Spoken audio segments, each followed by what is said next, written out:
வணக்கம் மக்களே, நான் உங்கள் தமிழ் மகன் வந்துட்டேன். இன்றைக்கி நம்ம பேச போகிறது ஒரு சீரியஸான டாபிக். சரிங்களா? என்ன டாபிக்னா, கேன் ஐ ட்ரஸ்ட் யூ? நான் உங்களை நம்பலாமா? இந்த காலகட்டத்தில் நம்ம சொசைட்டியோட மிங்கிள் பண்ணி தான் வாழ வேண்டியது இருக்குது. நிறைய பேர்கிட்ட பேசணும், நிறைய பேர்கிட்ட பழகணும். சரிங்களா? நம்ம தனியாக வாழ்கிறது கொஞ்சம் கஷ்டம். இருந்தாலும் நம்ம பழகிற ஆட்கள் நம்பிக்கையானவங்களா? யோசிச்சு பார்த்துருக்கீங்களா? தெரியுமா? நான் இன்றைக்கி உங்களுக்கு சில பல டிப்ஸ் கொடுக்க போகிறேன். இந்த டிப்ஸை வச்சு உங்கள் கூட உள்ளவங்க நம்பிக்கையான ஆளான்னு நீங்கள் கண்டுபிடிச்சிக்கோங்க. சரிங்களா? முதல்ல அவங்களுக்கு ஃபிசிக்கல் பவுண்ட்ரிஸ்னால் என்னன்னு தெரியாது. உதாரணத்துக்கு சொல்லணுன்னா, நம்ம கிட்ட வந்து பேசுறது, நம்ம கையை இழுத்து பேசுறது, கையை தொட்டு பேசுறது, உரசிக்கிட்டே நிற்கிறது. நம்மளுக்கு கம்ஃபர்டபுளாக இருக்கான்னு அவங்க யோசிக்கவே மாட்டாங்க. அவங்க செய்கிறத செஞ்சுக்கிட்டே போவாங்க. அடுத்தது, நம்ம கண்ணை பார்த்தே பேசுவாங்க. சில பேர் சொல்லுவாங்க, நம்ம கண்ணை பார்த்து நேராக பேசுகிறவங்க உண்மையானவங்களாக இருப்பாங்கன்னு. ஆனால் இந்த மாதிரி நம்பிக்கை இல்லாதவங்க, நம்பிக்கை துரோகம் செய்யக்கூடியவங்க நம்ம கண்ணை பார்த்தே தான் பேசுவாங்க. ஏன்னா நம்ம என்ன ரியாக்ஷன் கொடுக்குறோம் அவங்க பேசுகிறதுக்குன்னு தெரிஞ்சுக்கிறதுக்கு. மூணாவது, ஒரு பேச்சுவார்த்தை. ஏதோ ஒரு விஷயத்தை நம்ம அவங்க கூட பேசிக்கிட்டு இருக்கோம். அவங்க எப்போவுமே அந்த கான்வர்சேஷனை டாமினேட் பண்ணுவாங்க. நான் தான் தெரியணுங்கிற மாதிரி டாமினேட் பண்ணுவாங்க. ஸோ அந்த மாதிரி ஆட்களை வந்து நம்ம நம்புறத யோசிச்சு தான் நம்பணும். அடுத்து, அவங்களுக்கு மூட் ஸ்விங் ரொம்ப சீக்கிரமாக வரும். டக்குன்னு சொல்கிறதுக்குள்ளே அவங்களுக்கு மூட் மாறிடும். சில நேரம் நல்லா பேசுவாங்க, சந்தோஷமாக இருப்பாங்க, சிரிப்பாங்க. நீங்கள் ஏதாவது ஒரு ஜோக் சொல்லிட்டீங்களா, இல்லை தப்பாக ஏதாவது பேசிட்டீங்களா, ஹர்ட் பண்ணுற மாதிரி பேசிட்டிங்கன்னா அவங்க மூட் ஸ்விங் வந்து ரொம்ப ஃபாஸ்ட்டாக இருக்கும். ரொம்ப ஜாக்கிரதையாக இருங்க இந்த மாதிரி ஆள் கூட.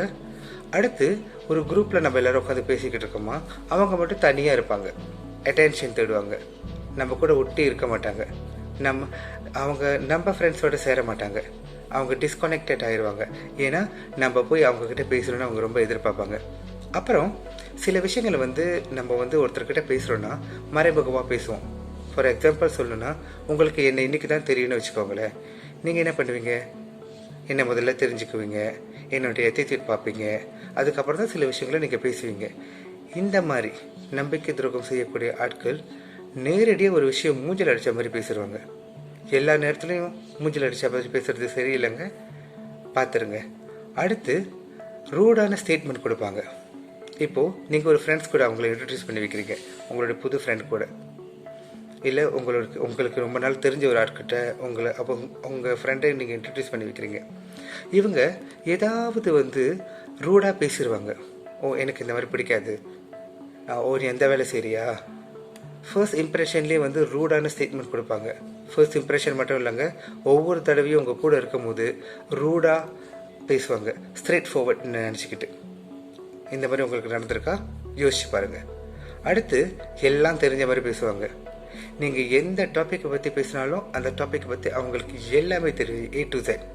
கேட்குறதுக்கு ஏதாவது ஒரு பதில் சொல்லணுமே சொல்லிடுவாங்களே தவிர ரெலவன்சியாக இருக்கான்னு பார்க்க மாட்டாங்க. அந்த மாதிரி ஆள்.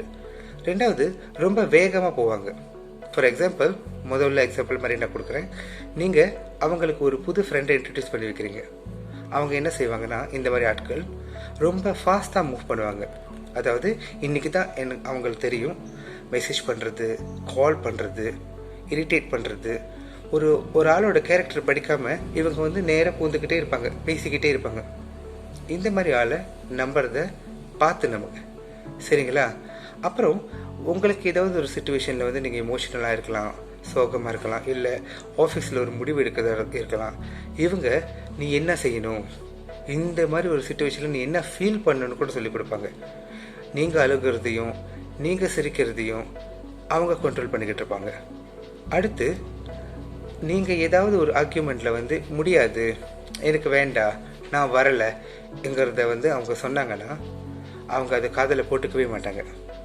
இல்லை, நீ செஞ்சுதாகணும், நீ வந்துதாகணும், எனக்கு தெரியாது, உங்களோட சூழ்நிலையை புரிஞ்சிக்கவே மாட்டாங்க. இன்னொன்று, தப்பு செஞ்சால் மன்னிப்பே கேட்க மாட்டாங்க. ரைட் இஸ் ரைட்னு அவங்க அப்படியே போயிட்டே இருப்பாங்க. அவங்க செஞ்சது தான் சரின்னு, அது அவங்களுக்கு தப்புன்னு தெரியும். அத்தனை பேர் அவங்களுக்கு எகெயின்ஸ்டாக இருந்தாலும் நான் செஞ்சது சரி, நான் ஏன் மன்னிப்பு கேட்கணும்னு சொல்லிட்டு போயிட்டே இருப்பாங்க. மன்னிப்பு கேட்குறது ரொம்ப கஷ்டமான விஷயம் இல்லையே. நீ தப்பு செஞ்சிருந்தா மன்னிப்பு கேட்கலாம், அந்த சிச்சுவேஷனே மாற்றிடும். ஆனால் இவங்க ஆர்கியூமெண்ட்க்கு தான் ஆசைப்படுவாங்களே தவிர மன்னிப்பு கேட்கவே மாட்டாங்க. அடுத்து, இமோஷனை கண்ட்ரோல் பண்ண தெரியாது. உங்ககிட்டன்னு வரும்போது சுவிட்சு போட்ட மாதிரி அழுவாங்க, சுவிட்சு போட்ட மாதிரி சிரிப்பாங்க. இது ஏன்? ஏன்னா they want to prove அவங்க வந்து த்ரஸ்வட்டின்னு, நான் நம்பிக்கையானவள்னு ப்ரூவ் பண்ணுறதுக்காக இமோஷனை வந்து ஃபிங்கர் டிப்ஸில் வச்சுருப்பாங்க.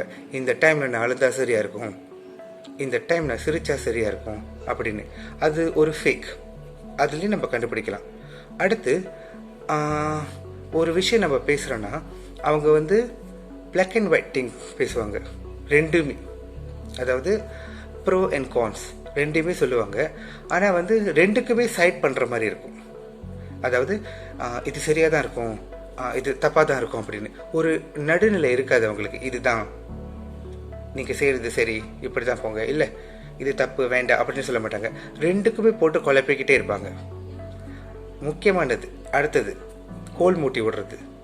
நீங்கள் ஏதாவது மனசை திறந்து இன்னொருத்தரை பற்றி பேசியிருந்தீங்கன்னா அந்த விஷயத்தை அவங்க கொண்டு போய் அப்படியே சொல்லிடுவாங்க. கேட்டால் நான் யதார்த்தமாக இருக்கேன், நான் வந்து ரகசியத்தெல்லாம் மறைக்க மாட்டேன், நான் பொய் சொல்ல மாட்டேன்னு சொல்லிட்டு சில விஷயங்களை அப்படியே போட்டு கொடுத்து நிறைய கோல் மூட்டி விட்டு சண்டைகளை மூட்டி விடுவாங்க இந்த மாதிரி ஆள். சரிங்களா? அப்புறம் அடுத்து இவங்களை நம்ம ப்ரிடிக்ட் பண்ண முடியாது. அதாவது இவங்க என்ன யோசிக்கிறாங்க, அடுத்து என்ன செய்ய போகிறாங்க அப்படின்னு நம்ம ப்ரிடிக்ட் பண்ண முடியாது. நம்ம கூடவே இருப்பாங்க, ஆனால் திடீர்னு வந்து காண போயிடலாம், திடீர்னு வந்து பிஸி ஆயிடுவாங்க. அப்புறம் அவங்களுக்கு வேணுங்கிறத போது உங்களை தேடி வருவாங்க. ஓகே, அந்த மாதிரி ஆளையும் பார்த்து ஜாக்கிரதையாக இருங்க. அப்புறம் அவங்களுக்கு வந்து அடுத்தவங்களோட சோகத்தை வந்து புரிஞ்சிக்க தெரியாது. அவங்களுக்கு they will have a lack of empathy. ஓ போனால் போகிறான், செஞ்சால் செய்கிறான், ஓ எனக்கு நடக்கலையே எனக்கு என்ன அப்படின்னு. அந்த மாதிரி மனப்பான்மை வந்து எல்லாருக்கும் இருக்காதுங்க, இருக்கவும் கூடாதுன்னு நினைக்கிறேன். ஏன்னா அடுத்தவங்க கஷ்டத்தை பார்த்து உன்னால் உதவி செய்ய முடியாட்டியும் நீ நையாண்டி செய்யாமல் நக்கல் செய்யாமல் இருக்கணும். அது வெரி இம்பார்ட்டன்ட். அந்த எம்பட்டி இல்லாத வாழ்க்கை என்ன வாழ்க்கைங்க? இந்த மாதிரி ஆட்கள் நம்ம வாழ்க்கையில் தேவையா? சிந்திச்சு பாருங்களேன். அப்புறம் ஒரு விஷயம் சொல்லணும். ஃபார் எக்ஸாம்பிள் வந்து அவங்க வாழ்க்கையில் ஒரு நல்ல விஷயம் நடந்திருக்கலாம், இல்லை ஏதாவது உங்ககிட்ட சொல்லணும்னு ஆசைப்படலாம்.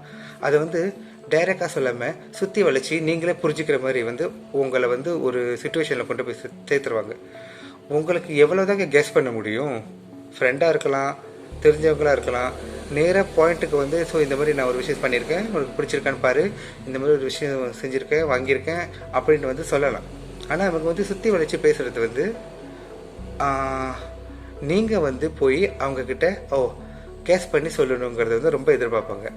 அது மட்டும் இல்லை, இந்த மாதிரி விஷயத்துக்கு வந்து தேவையில்லாத விஷயத்துக்கு வந்து ஸ்ட்ரெயிட் டு த பாயிண்ட் வர மாட்டாங்க. தேவையில்லாத விஷயத்துக்கு வந்து மூஞ்சில் அடித்த மாதிரி சொல்லுவாங்க. அதையும் நீங்கள் வந்து கவனத்தில் வச்சுக்கணும். அடுத்தது பார்த்தீங்கன்னா நெவர் கீப் தியர் வேர்ட். சொன்னதை வந்து சொன்ன மாதிரி செய்ய மாட்டாங்க. இது வந்து நம்ம வாழ்க்கையில் அதிகமாக நடக்குங்க. சொன்னதை சொன்னபடி செய்யலைன்னா உங்கள் மேலே எனக்கு எப்படி நம்பிக்கை வரும்? நீங்கள் தானே சொன்னீங்க செய்கிறேன்னு, அடுத்த நிமிஷம் வந்து நான் மறந்துட்டேன், நான் விட்டுட்டேன். அது ரொம்ப முக்கியமான விஷயம், ரொம்ப சாதாரணமான விஷயமா இருந்தால் ஓரளவுக்கு நம்ம பரவாயில்லன்னு விட்டுடலாம். ஆனால் அது ரொம்ப முக்கியமான விஷயமா இருந்தால் பெரிய பாதிப்பை கொண்டு வந்துச்சுன்னா அது எவ்வளோ பெரிய கஷ்டமாக இருக்கும். இந்த மாதிரி ஆள்கிட்டையும் நீங்கள் ரொம்ப ஜாக்கிரதையாக இருக்கணும். அப்புறம் this is very valid point. இதை வச்சு நீங்கள் அவங்க எப்படிப்பட்டவங்கன்னு கண்டுபிடிக்கலாம். அவங்க ஒரு விஷயம் செஞ்சுருப்பாங்க, நீங்கள் வந்து ஒப்பீனியன் உங்ககிட்ட கேட்குறாங்கன்னு வச்சுக்கோங்களேன். நீங்கள் கொடுக்குற பாசிட்டிவ் ஒப்பீனியன் எல்லாத்தையுமே அவங்க டைஜஸ்ட் பண்ணிக்குவாங்க. ஒரு சின்ன நெகட்டிவ் ஒப்பீனியனை வந்து அவங்க என்னால் எடுத்துக்கவே முடியாது, ஆர்கியூமெண்ட்டில் கொண்டு வருவாங்க. They are not open for any negative feedback. நீங்கள் நல்லா கவனிச்சுக்கணும். நம்ம வந்து அடுத்தவங்களை பற்றி பாசிட்டிவ் நெகட்டிவ் ஃபீட்பேக் கொடுக்கும்போது நம்மளை பற்றி அடுத்தவங்க பாசிட்டிவ் ஃபீட்பேக் கொடுப்பாங்க, இல்லை நெகட்டிவ் ஃபீட்பேக்கும் கொடுப்பாங்க. ரெண்டையுமே மனசால ஏற்றுக்கோங்க. பாசிட்டிவ்ங்கிறது வந்து உங்களை பூஸ்ட் பண்ணுறதுக்கு, நெகட்டிவ்ங்கிறது உங்களை திருத்திக்கிறதுக்குன்னு நினச்சிக்கோங்க. உங்களை யாரும் தப்பாக பேசலை, ஏன்னா யாருக்கும் வந்து யாரையும் தப்பாக பேசுகிறதுக்கு உரிமை இல்லை. சரியா? யாரும் பர்ஃபெக்ட் இல்லை.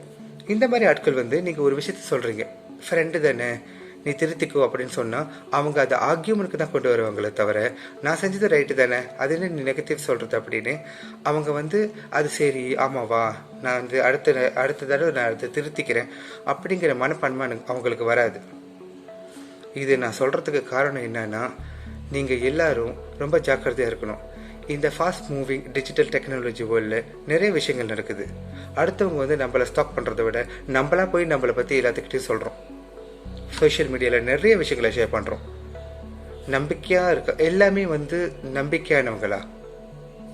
உங்களோட இன்ஃபர்மேஷன் நீங்களே கொண்டு கொடுக்குறீங்க. அடுத்து அது உங்களுக்கே வந்து பிரச்சனையாக வரலாம். அதில் நீங்கள் ரொம்ப தெளிவாக இருக்கணும். பாசிட்டிவான ஆளை உங்கள் கூட வச்சுக்கோங்க. நெகட்டிவான ஆளை வந்து விளக்க பாருங்க. முடிஞ்சால் திருத்த பாருங்க, இல்லைன்னா நீங்கள் விலைக்கு வந்துடுங்க. ரொம்ப கஷ்டம் இல்லையே? எவ்வளோ நாள் அந்த ஸ்ட்ரெஸ்ஸை உங்கள் மனசுக்குள்ளே வச்சுக்க போகிறீங்க? நீங்கள் எல்லாம் இந்த மாதிரி ஸ்ட்ரெஸ்லேருந்து வெளியே வந்து சந்தோஷமாக இருக்கணும் தான் என்னோட குறிக்கோள். தயவு செஞ்சு ஜாக்கிரதையாக இருங்க, சரிங்களா? அடுத்த வீடியோவில் சந்திக்கும் வரை நன்றி.